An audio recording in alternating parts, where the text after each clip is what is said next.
Good afternoon, Ospreys. You're watching This News live from the Student Union. I'm Gray Barron. And I'm Laura Filipov. Coming up on today's show, President Limayem's inauguration, The swearing in of a new student government administration, and our interview with the outgoing student body president. Stay tuned and enjoy the show.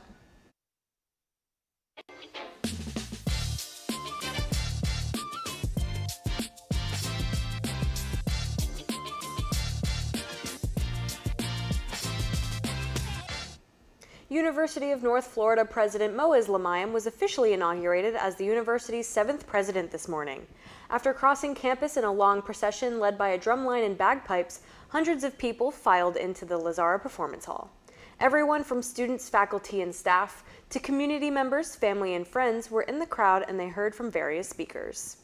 UNF's Faculty Association President, the Jacksonville City Council President, State University System Chancellor, and other guest speakers voiced their praise and excitement for Limayem's future at the university. Before discussing the state of higher education, Limayem thanked everyone for their support. Most importantly, he thanked his wife, son, and daughter. Each of them gave their own speeches earlier. Limayem said that higher education is facing multiple challenges, including divisions across the state and nation, the value of a college degree, enrollment, and technology. Lasting about an hour, Limayem said that his ultimate dream is for parents to dream of their children going to UNF once they're born, or, he joked, even naming their kid Ozzy. Hours after the UNF president's inauguration, student government swore in the new student body president and student body vice president, alongside elected senators. Spinnaker spoke with Johnny Grosso and Emily Sullivan about their goals and initiatives going into the new semester. Grosso is the new student body president, and Sullivan is the new student body vice president. Both veterans of SG, the pair of veterans, are leveraging that experience.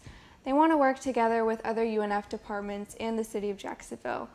They also want to tackle UNF's transfer rates. Student body vice president Sullivan said that while it won't be a quick solution, they want to figure out how to keep students at the university for a full 4 years. Grosso said that he wants to work on communication with the student body. Officially beginning their terms today, the pair told Spinnaker that they're excited to start their new roles.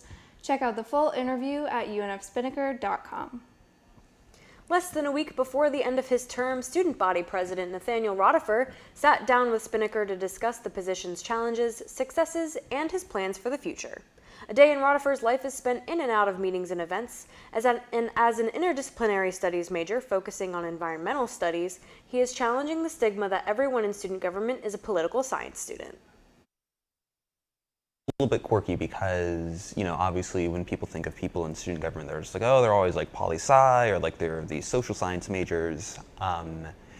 And I think that's a little bit of a stigma student government has, begun to kick a little bit, because, we have all these exercise science people, we have people in like education, and really in terms of like the demographics of people who are pursuing different college educations and majors, you really see a wide plethora, especially within the Senate body. But in terms of, how environmental studies led me to student government, it's actually a little funny because I found my way into student government before I found my way into the actual major of environmental studies. Oh, wow. So in a weird way, it's a little bit inversed. Mm-hmm. Each student government administration is responsible for bringing their own goals to the role, and Rodifer was no different. However, he did say there was some disconnect between when he was running for student body president and when he actually got the role. Although the organization as a whole may have had a hard time reaching students' eyes and ears, the student body president said that individual senators were communicating well.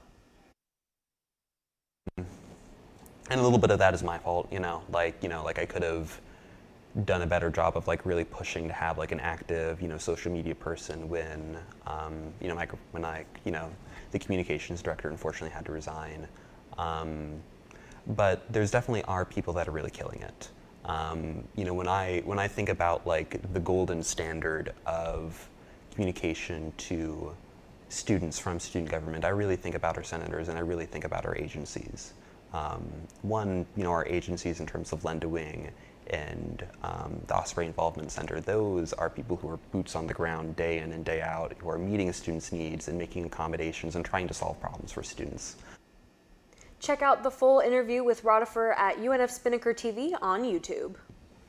That's just about all we have for you today, Ospreys. Remember, consider donating to support Spinnaker through the link in the description below. For all things Spinnaker, check out our website at unfspinnaker.com.